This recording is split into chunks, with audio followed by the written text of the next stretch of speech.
Thank you so much for doing this. You're between shows right now, right? I am. The curtain just came down at 4:02. So yes, I am in between shows. Yeah, Thank you so much for doing that. So, like, what do you absolutely. usually like to do in between shows? So it depends. I'm a professor at Marymount Manhattan College as well. So usually I'm meeting with students in between shows, either I'm teaching, co-teaching the professional preparation course, and I'm helping students with their showcase material. So I'll do some coaching, or there'll be student meetings. If I don't have any of that, I'll try to eat something and take a nap if I can. I definitely A big learned. steak dinner, I'm sure, right? Oh my God, no, I made the biggest mistake one day having this huge like pasta. I don't know what I was thinking.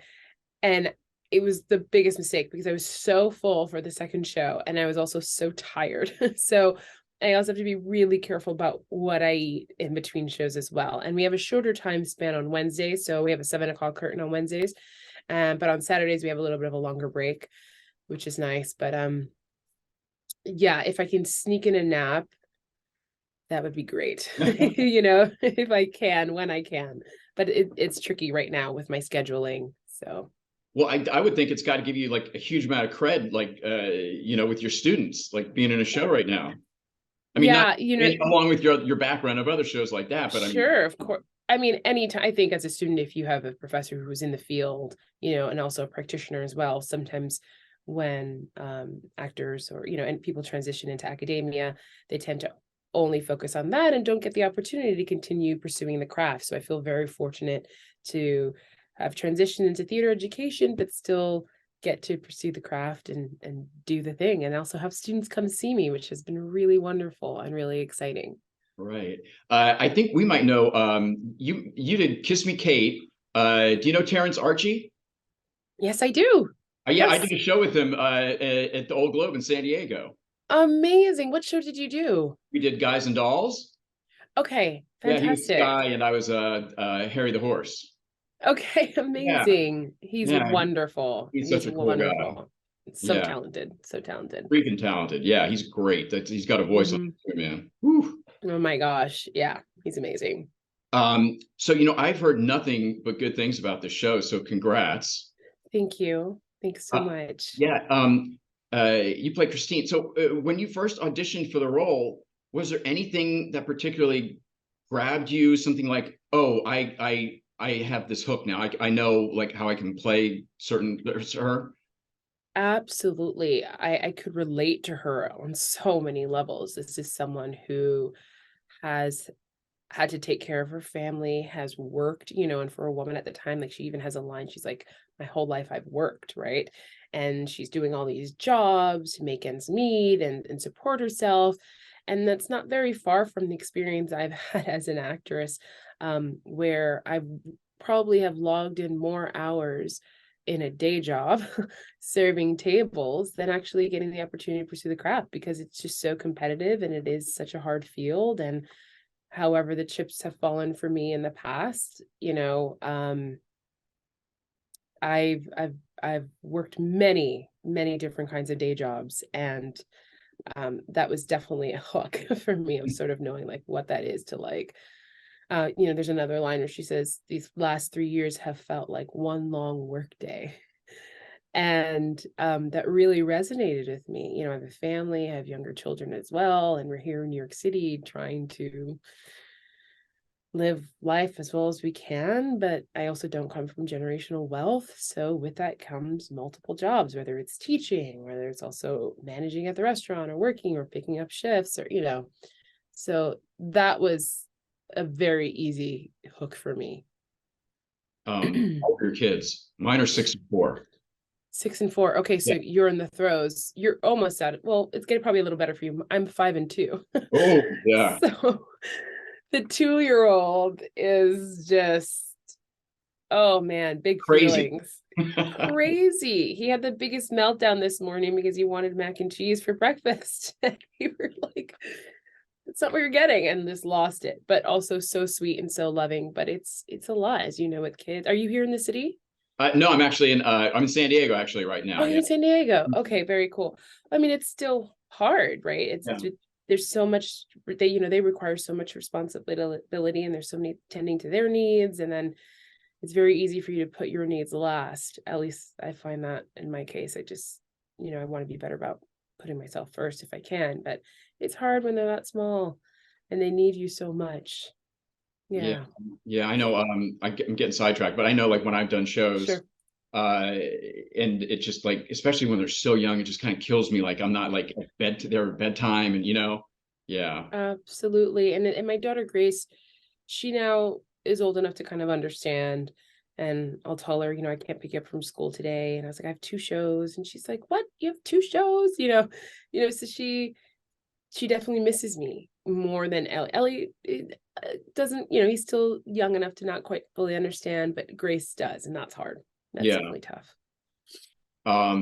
So for the first like 20 minutes of the show, before even the show starts, you guys are like on stage. Um, Yeah, our how like pre-show.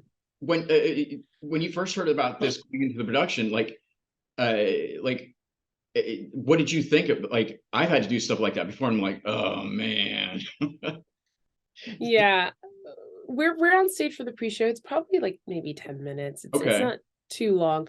Um, I actually love it. I think it really connects us all as a cast and kind of gets us really grounded for what we're about to embark on for the Mhm. next almost 2 hours. There's no intermission. So, especially the music that's playing at the same time as well, I think it's pitched so perfectly that at least for me, what I take from it is just this opportunity to just really center, ground myself, get in the world of the play, and also just be connected with my castmates, um, which is really important because a lot of the work that we did in the rehearsal room was based off like impulses and following each other's impulses and just being connected as a cast. Jamie always talked about all of us being on the grid together. And it's really important for this because, it's Nora's story, but all of us coming in and out and weaving in and out and are on stage all at the same time as well. So I love it. I actually really like it. I'm a theater nerd. I'm like, yes, put me on stage for an extra 10 minutes. Absolutely. And then you guys have like no real set or no props. Like I love props. I like always feel like I need something. I Hmm. don't know if you're like that, but like again, like what was your thought process going into it? Like is just a huge challenge? Like you I accept this challenge. Yeah, I was like, I accept the challenge. I also had experience working with this style and Jamie before. I understudied his production of Betrayal. So I understudied Zawe Ashton. And even in that production, there wasn't really a set. There were chairs. We did have a couple of props, but there was, we weren't using tables and eating food, it was just very, very minimal. So when coming into rehearsal for this and seeing that there weren't any props, I embrace the challenge because it sort of forces you to rely on the text and trust the text and sort of trust your choices as an actor, right? And just the connection that's happening between you and your other actors on stage, which I really love. But of course, well, people at the top were like, Kristine, I have knitting, right? There's some knitting that I'm doing. And of course, yeah, it'd be fun to have this like knitting to hide behind, but then what happens when you don't have it, right? And it's just you. So um I think it just provided such a wonderful acting challenge in surrendering to the circumstances and trusting that your personal connection, if you're connected to the text and connected to the material and connected to your fellow actor, that's enough. And it was very exciting, but also terrifying, right? There's this like a huge amount of trust and confidence and level of willing to surrender to what it looks like without not having something to fall back on or like a safety net, that sometimes props and costumes and hats and sets provide for you. Yeah, I'm the king of hat wearers. I need a hat. Oh yes, or a jacket, or Yes. the fan, right? All the things. Something you could do something as you're walking on stage. Exactly, something to put your hands in your pocket or fiddle Mhm. with, or a button, but like Right. no, you don't have Yeah. that. Yeah, Yeah. Do you you know been at this for a while. Do you still get like the opening night jitters? absolutely. Absolutely. Still get nervous. Not so much anymore. I do get a little nervous when I know people that I know are watching or in the audience. So I've told all my friends and family to not tell me when they're coming. Family is a little trickier because some are flying in, but other friends who are here and fellow actors, I go, just don't tell me when you're coming, because I do get nervous and I kind of get in my head a little bit. But definitely for opening night in the first 2 weeks, there's always that like your heart racing. And once the train starts moving and you're on that train, Mm-hmm. you got to go with it, right? You just got to jump on and go. So, but yes, definitely get nervous. I saw I read an interview that you did where during the pandemic you just like quit and went to nursing school. Yes. So I was very concerned with the state of the industry. And Absolutely. I was also pregnant with my second. And I was like, okay, like I also was feeling the need to serve people as well. And I know we serve people in the arts, but I was also really drawn to the idea of serving in a different capacity, and the health field was always an interest of mine. So um I went back to school, to a community college, and started taking my prerequisite courses to actually to apply to nursing school. So there's a little discrepancy in that article, but it's actually I was getting all the classes that I needed to take to then apply and to get in. So I this time last year I was taking microbiology. Wow. And yeah, and I was doing that while teaching a class and working a restaurant 3 times a week. And so I actually am almost done. I have only 3 more classes left, which if had I not booked this, I would have been in statistics right now. Are you going to get the degree? I think I will try. I only have 3 more classes, and then I'm as like a back pocket safety, Hmm. right? Because as you know, as an actor, this field is very unpredictable and fickle, and you can never plan out or see what your future will look like. It's kind of And but what I'm doing now. Yeah. I bet. And so you're just kind of jump with a leap of faith and trust and hope that you'll continue to work. But there's also the practical and realistic side that says, okay, but I also have 2 children and they need to go to college one day. Um, so then there's that. So I think I'm not quite yet sold that that's not the right way I want to say it. I am cautiously optimistic, if that makes sense. Oh, It's like I want absolutely. to hold on to it Mhm. just in case. And it's also something I'm really interested in. I wanted to specifically work in labor and delivery, and working with mothers during such an incredible vulnerable time of, in the maternal unit. So it's something I'm still very interested in. But they last for 10 years, those courses. So I don't have to make a decision Plenty of yet. time.